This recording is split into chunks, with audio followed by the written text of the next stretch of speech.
नमस्कार दोस्तों। तो आज हम बात करने वाले हैं वोडाफोन आइडिया के बारे में। तो जानेंगे तेजी का कारण क्या है। जैसे ही मार्केट ओपन हुआ तो इस शेयर में लगभग 10% जैसी तेजी देखने को मिली थी, लेकिन बाद में यह तेजी 5 से 6% तक ही सिमट कर रह गई है। तो हम जानेंगे कि तेजी का कारण क्या है, कंपनी का फंडामेंटल, अंत में जानेंगे क्या ये सही समय है निवेश करने का या नहीं। तो सबसे पहले जान लेते हैं कंपनी के काम के बारे में। जैसा आप जानते होंगे कि वोडाफोन आइडिया एक टेलीकॉम सेक्टर की कंपनी है। तो जैसा आप जानते ही होंगे कि वोडाफोन आइडिया इस समय कर्ज के तले से जूझ रही है कंपनी, यानी कंपनी को निवेश के लिए पैसा नहीं मिल रहा और बहुत सारा इसके ऊपर डेब्ट अर्थात कर्जा है। तो वोडाफोन आइडिया ने कारोबार को वापस पटरी पर लाने के लिए कंपनी की सेहत सुधारने के लिए बड़े निवेश का प्रस्ताव रखा है। मामले को लेकर जारी चर्चा से जुड़े सूत्रों ने जानकारी दी है कि वोडाफोन आइडिया ने बिजनेस रिवाइवल प्लान के तहत निकट भविष्य के लिए 14,000 करोड़ रुपए के निवेश का प्रस्ताव रखा है। और ईटी के सूत्रों के हवाले से ये खबर देते हुए लिखा है ईटी ने कि मौजूदा प्रमोटर आदित्य बिरला ग्रुप तथा यूके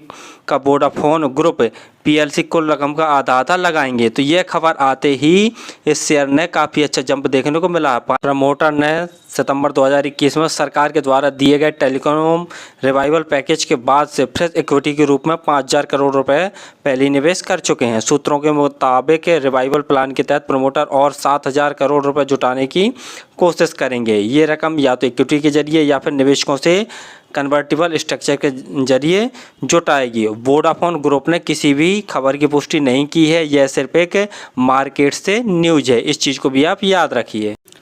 तो तेजी का कारण तो आप समझ ही गए होंगे कि प्रमोटर आदित्य बिरला ग्रुप और यूके का वोडाफोन ग्रुप पीएलसी कुल रकम का आधा लगाएंगे।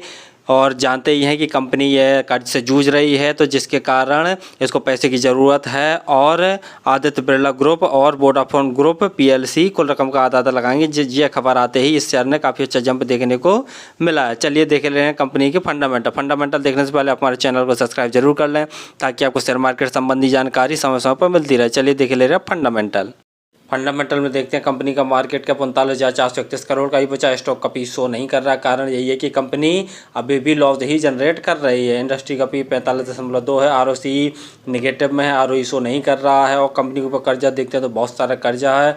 2,37,766 करोड़ का कंपनी के ऊपर कर्जा है। वहीं प्रमोटर होल्डिंग देखते हैं तो 50.4% है और कंपनी डिविडेंड नहीं देती है। चलिए देख ले रहे हैं पिछले कुछ सालों का रिजल्ट उठा के। तो जैसा हमने रिजल्ट ओपन कर लिया, अगर 2017 के नेट सेल्स की बात करें तो 35,576 करोड़ का था।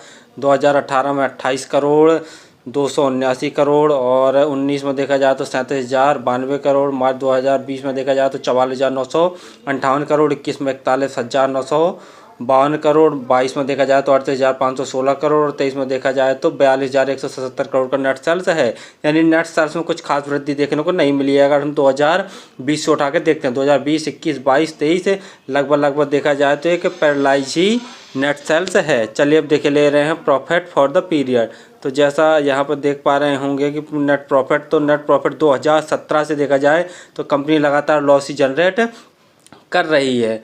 और जब से ये जियो कंपनी आई है तब से ही कंपनी ने लॉस जनरेट करना चालू कर दिया और लॉस ही जनरेट कर रही है। यानी अभी तक ये प्रॉफिट मेकिंग कंपनी नहीं बन पाई है। जैसा देख पा रहे हैं कि 2020 में देखा जाए तो कंपनी ने 73,878 करोड़ का नेट लॉस जनरेट किया था और 2021 में 44,233 करोड़।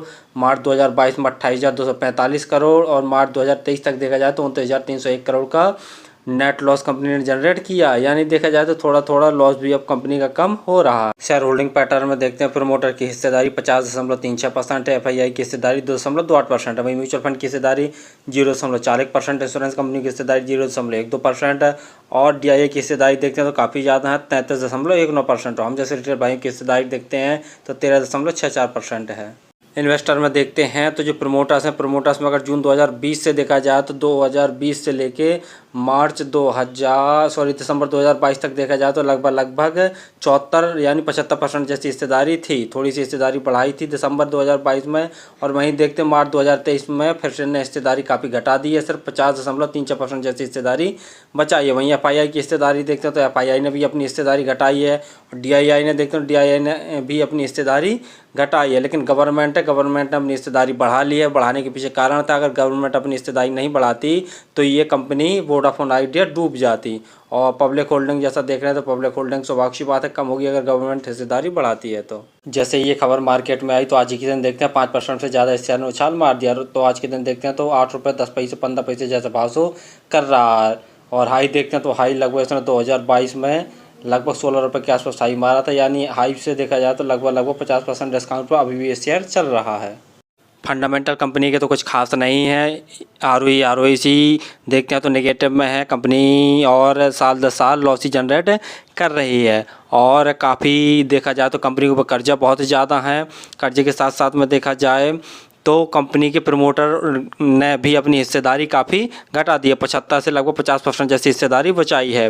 तो देखा जाए तो कंपनी में कोई भी प्लस पॉइंट नहीं है, नेगेटिव पॉइंट ही है। प्लस पॉइंट यही है कि अगर ये मौजूदा प्रमोटर आदित्य बिरला ग्रुप और UK के वोडाफोन ग्रुप PLC अगर ये कुछ पैसे की मदद करते हैं या इसमें अपना इन्वेस्ट करते हैं तो हो सकता है शेयर में कुछ सुधार देखने को मिले। लेकिन ये ऑफिशियल न्यूज़ नहीं है, यह सिर्फ एक मार्केट न्यूज़ है। तो मेरे हिसाब से तो पैसे उतने ही लगाएं जितना डूब जाए तो कष्ट ना हो। और अगर लगाना ही है तो थोड़ा ही पैसे लगाएं, अभी ज़्यादा पैसे नहीं लगाएं। अगर ये ऑफिशियल न्यूज़ आती है तभी अपने पैसे लगाएं। और फिर भी किसी शेयर में इन्वेस्ट करें तो स्टैम्प का एनालिसिस जरूर कर लिया करें, उसके बाद ही किसी शेयर में इन्वेस्ट किया करें। धन्यवाद।